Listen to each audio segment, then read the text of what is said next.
धाकड़ खबर, बेखौफसुमा बेबाक अंदाज। धाकड़ खबर के न्यूज़ रूम से मैं आपके साथ हूं अकरम रेस खान। आरएसएस यानी कि राष्ट्रीय स्वयं सेवक संघ, आप जानते ही हैं ना, उसी का राजनीतिक रूप है भारतीय जनता पार्टी, जो इस वक्त सत्ता में बैठी हुई है। और उनके सत्ता में आने के बाद से भारत के अंदर कैसी नफरतों का दौर चल रहा है। चारों तरफ से नफरतें ही नफरतें दिखाई देती हैं और नफरतें इस हद तक पहुंच गई हैं कि अगर अल्लाह अकबर और हर हर महादेव का नारा राकेश टिकैत ने लगवा दिया तो फ़ोन करके कोई भगवा गुंडा टाइप का व्यक्ति उन्हें कह रहा है कि आखिर तुम्हें अल्लाह अकबर के नारे लगवाने की क्या ज़रूरत थी, जय श्री राम जय कृष्ण के नारे लगवा लेते। खैर छोड़िए, वो कहानी फिर कभी आपके सामने रखेंगे। संगठन का नाम है आरएसएस, उसके प्रमुख का नाम है मोहन भागवत। उनका ताज़ा बयान सामने आया है। अच्छा, बयान इसलिए महत्वपूर्ण है क्योंकि मुसलमानों को लेकर बयान दिया गया, वरना बयान तो वो रोज़ाना देते ही रहते हैं। इसके बाद बहुत सारे सवाल पैदा हो गए। जैसे पहला सवाल ये कि मुसलमानों को लेकर ताज़ा बयान उन्होंने क्या दिया है। दूसरा सवाल ये कि मुसलमानों को लेकर लगातार बयान क्यों दे रहे हैं, कभी कुछ बोल रहे हैं कभी कुछ बोल रहे हैं। और तीसरा सवाल ये कि मुसलमानों को लेकर आखिर इतने कंफ्यूज क्यों नजर आते हैं, कोई ठहराव वाली बात उनकी बयानों के अंदर क्यों नजर नहीं आती है। और चौथा सवाल ये, इस वक्त क्यों बयान दिया गया है। टाइमिंग कहते हैं ना, बहुत कमाल की होती है। तो टाइमिंग जो है वो बहुत सारे सवालों को जन्म दे रही है। इस वक्त ये बयान क्यों दिया गया है, और एक अहम सवाल ये भी कि उनके बयान को लेकर आखिर किस तरीके का रिएक्शन सामने आ रहा है। तो इन्हीं सवालात के आसपास अपनी बातचीत को रखने की कोशिश करेंगे। चलते हैं खबर के पहले हिस्से की तरफ और बात कर लेते हैं मजबूरी की। आप लोग जानते ही हैं 15 अगस्त से अफगानिस्तान पर तालिबान का कब्जा हो चुका है। और जब से तालिबान ने अफगानिस्तान में कब्जा जमाया तब से आपने देखा होगा पूरे भोंपू मीडिया पर भी तालिबान का कब्जा हो गया। हर चैप्टर हर डिबेट तालिबान से जुड़ी हुई होती है, जैसे सब कुछ तालिबान के जरिए ही यहाँ बदल जाएगा। इसी बीच चर्चा होने लगी आरएसएस को लेकर, क्योंकि कई सारे बुद्धिजीवी पैदा हो गए जिन्होंने कहा कि आरएसएस हो, वीएचपी हो, बजरंग दल हो, ये लोग भी तालिबान की तरह काम करते हैं, इनकी आइडियोलॉजी भी तालिबान के जैसी है।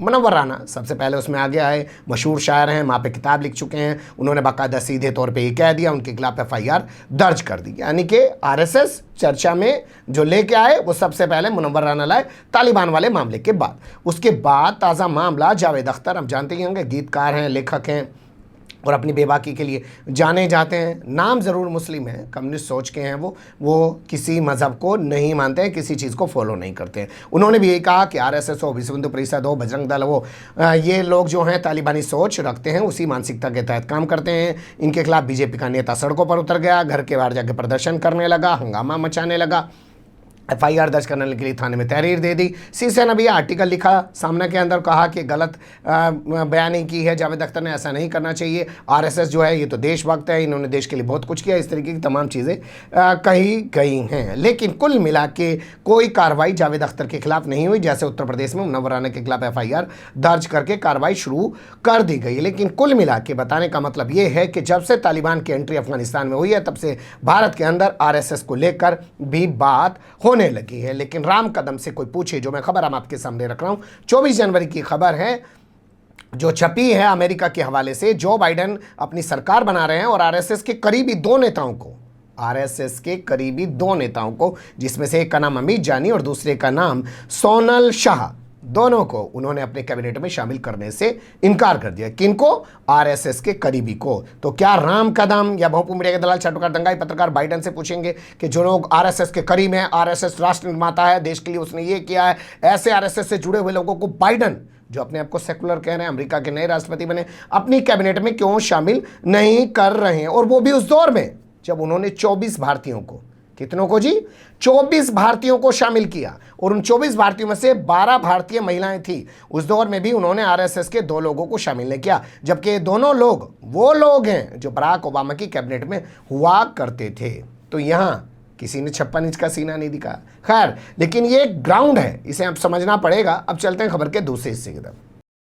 देखिए, अभी 2-3 दिन पहले खबर छपी है जिसकी कटिंग मैं आपके सामने रखा हूं। 5 जन्य अखबार हैं, आप जानते ही होंगे आरएसएस का अखबार बताया जाता है। हालांकि अब बयान जारी करके ट्विटर पे कहा जा रहा है कि जी इस अखबार से हमारा कोई लेना देना नहीं है, जो लेखक ने लिखा है वो उसकी अपनी निजी राय है, इससे आरएसएस का कोई लेना देना नहीं है। तो आरएसएस के अखबार 5 जन्य के अंदर बाकायदा आर्टिकल लिखकर छापा गया है कि अजीम प्रेम जी, जानते हैं ना अजीम प्रेम जी को, भारत के बहुत बड़े डोनर हैं, हज़ारों करोड़ रुपया उन्होंने डोनेट किया हुआ है। उनकी एक बड़ी कंपनी इन्फोसिस, जो बेंगलोर बेस्ड कंपनी है, आईटी सेक्टर में भी काम करती है, उसको टुकड़े टुकड़े गैंग का हिस्सा बताया गया। पांचजन्य अखबार में, आरएसएस के अखबार में टुकड़े टुकड़े गैंग का हिस्सा बताया गया और कहा गया कि ये कंपनी जो है राष्ट्र विरोधी ताकतों के साथ खड़ी रहती है।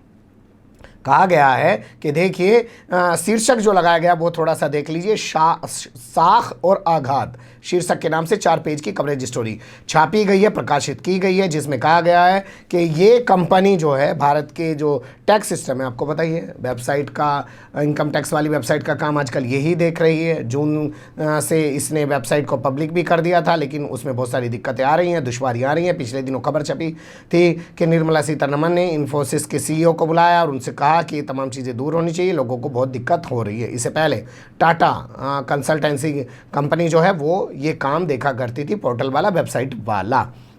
तो उसी को आधार बनाकर ये आर्टिकल छापा गया। इन्फोसिस जैसी कंपनी को जो है वो टुकड़े टुकड़े गैंग और राष्ट्र विरोधी ताकतों को समर्थित एक कंपनी बताया गया। अब इसको लेके सफाई भी आ गई है सामने, ये भी मैं आपके सामने रखने की कोशिश कर रहा हूँ।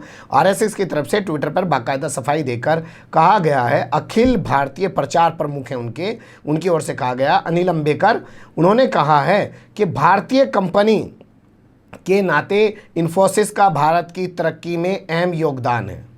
इन्फोसिस का भारत की तरक्की में अहम योगदान है भारतीय कंपनी होने के नाते।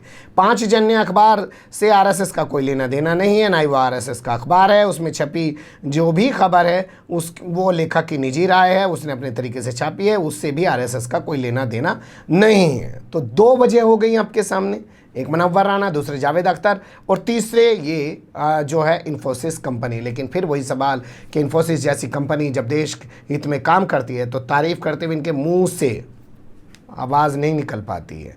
लेकिन ज़रा सा मामला हुआ, टेक्निकल मामला है, उसको लेकर 2 मिनट में टुकड़े टुकड़े गैंग बता दिया गया। तो यहाँ सवाल ये भी पैदा होता है कि क्या हमारी मोदी सरकार जो है, जो देश पे इस वक्त काबिज बैठी है, निर्मला सीतारमण जो वित्त मंत्री बनी बैठी हैं, क्या वो टुकड़े टुकड़े गैंग को समर्थित कंपनी से काम करवा रही हैं, या टुकड़े टुकड़े गैंग में शामिल कंपनी से देश के इनकम टैक्स की वेबसाइट बनवा रही हैं? उन्हें भी इस बारे में क्लियर करना चाहिए, वो बेहतर होता, उनकी तरफ से भी बयान आता और ऐसे पांचजन्य अखबार के खिलाफ उन्हीं की तरफ से मुकदमा किया जाना चाहिए था कि क्या तुम भारत सरकार जिसको टेंडर दे रही है उसको इस तरीके से कैसे बोल सकते हो? क्या भारत सरकार से बड़ा हो गया पांचजन्य? खैर जाने दीजिए, अब बात कर लेते हैं आरएसएस चीफ के बयान को लेकर।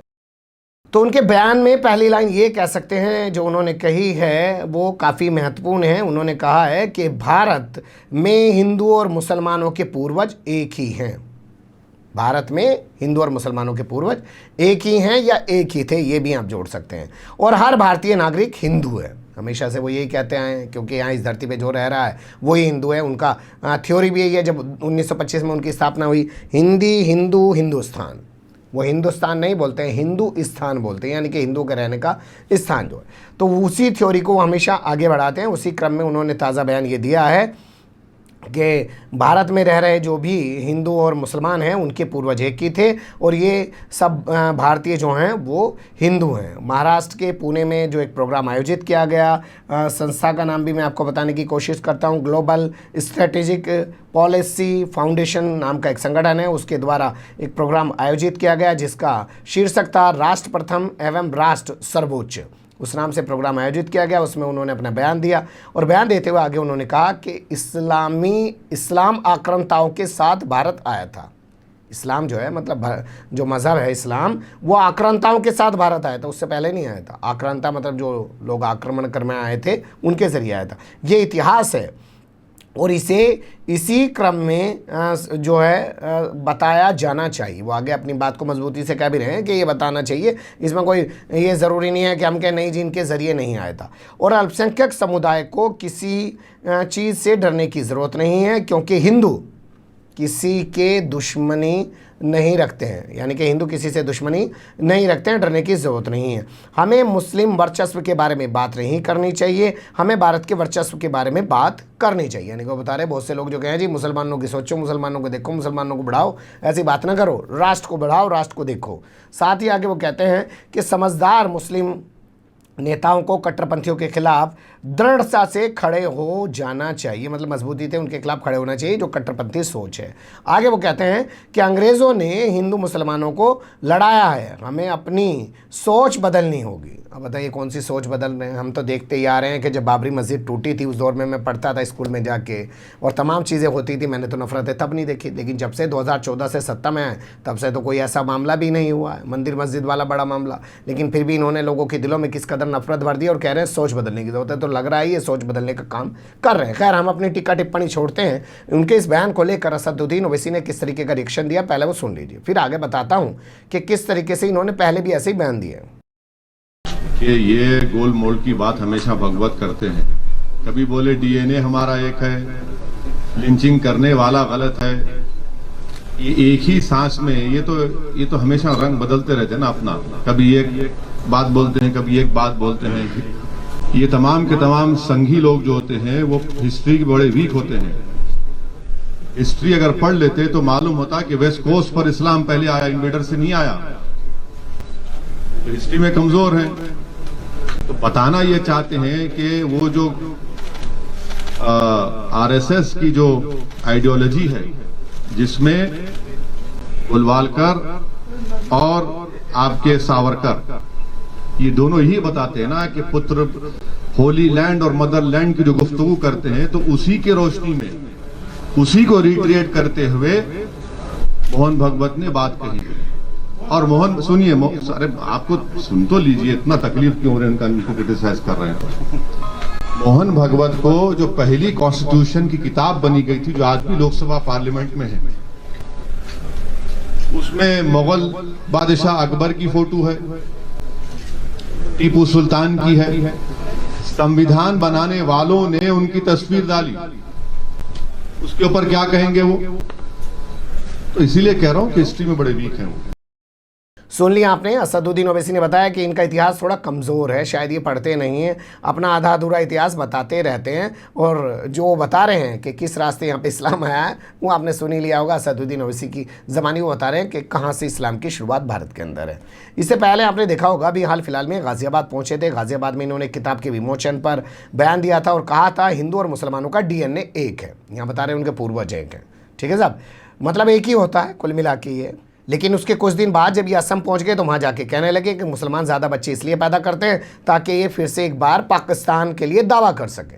ये वहाँ जाके कुछ और बोलने लगे थे। उससे पहले अगर हम जाएं तो इनकी मुलाकात हुई थी गाज़ियाबाद से पहले मौलाना अरशद मदनी, जमीयत उलमा हिंद के ये अध्यक्ष हुआ करते हैं। इनके साथ मुलाकात को लेकर इनकी तरफ से तो कुछ कहा नहीं गया, इन्होंने तो बताया नहीं किस मुद्दे को लेकर मुलाकात हुई, क्या चर्चा हुई। लेकिन मौलाना अरशद मदनी ने बाहर निकल के ज़रूर बताया कि इस मामले को लेकर मुलाकात हुई, इस मामले को लेकर मुलाकात होनी, और मुसलमानों और हिंदुओं को जो है एक साथ रखने और उनके बीच के मतभेद मिटाने के लिए मुलाकात की। और हाल फिलहाल में मुजफ्फरनगर पहुंचे थे मौलाना अरशद मदनी, जहां वो दंगा पीड़ितों को मकान की चाबियां बांट रहे थे। उस दौरान भी उन्होंने कहा कि मुझे फिर बुलाएंगे, मैं तो फिर जाऊंगा। सुन लीजिए उनकी ज़बानी भी। हमें कोई हर्ज नहीं, हम आरएसएस क्या, जब आरएसएस के मोहन भागवत जी से हमने मुलाकात की है, उन्होंने मुझसे उसी वक्त कहा था कि मैं आपको बुलाऊंगा अपने जलसों में। मैंने कहा आप जहाँ बुलाएंगे मैं वहाँ जाऊँगा, बात मैं अपनी ही कहूँगा। कहने लगे बिल्कुल हम इसके लिए काम करेंगे। चुनाचे उन्होंने काम भी किए और इसकी बुनियाद के ऊपर उन्हें बड़ी गालियाँ दी आरएसएस। तो गड़िया ने कितनी सख्त बातें उनके बारे में कही हैं, मगर मैं उसकी कदर करता हूँ। उन्होंने मुझसे जो वादा किया था कि हम हिंदू मुस्लिम इत्तेहाद के लिए काम करेंगे, काम किया। वो उसमें कितना कामयाब है मैं नहीं जानता। लेकिन ये सिलसिला यहीं नहीं रुकता है, ये सिलसिला आपको लेके पहुंच जाएगा दिल्ली के विज्ञान भवन। 2018 का मामला है। 2018 में विज्ञान भवन में आरएसएस के प्रमुख मोहन भागवत ने कहा था कि हिंदू राष्ट्र की जो कल्पना है, हिंदू राष्ट्र जो बनेगा वो मुसलमानों के बगैर नहीं बन सकता है। तो लगातार मुसलमानों के बारे में बयान देते जा रहे हैं। और इन्होंने उसी दौरान एक बयान भी दिया था कि गाय के नाम पर जो लोग कत्ल कर रहे हैं वो गोभक्त नहीं हो सकते, वो हिंदू नहीं हो सकते हैं। तो लगातार इस तरीके के बयान दिए जा रहे हैं। अब आखिर में समझने की ज़रूरत यही है कि क्यों इन्हें इस वक्त ये बयान देना पड़ा। तो पहले आप समझ सकते हैं कि तालिबान से तुलना की जा रही है और पूरी दुनिया में इस तरीके के आर्टिकल छप रहे हैं। दूसरा, इन्फोसिस को लेकर इस तरीके का बयान आरएसएस के अखबार में छपा, ये एक मजबूरी।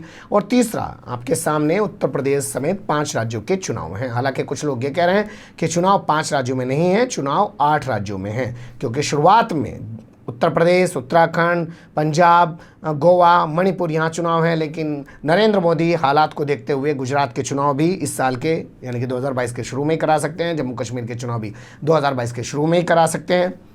और 8वें का नाम मुझे नाम याद नहीं आ रहा है, भोंपू मीडिया का दलाल चाटू का दंगा पत्रकार तो हूँ नहीं कि अपनी तरफ से कुछ भी बता दूंगा।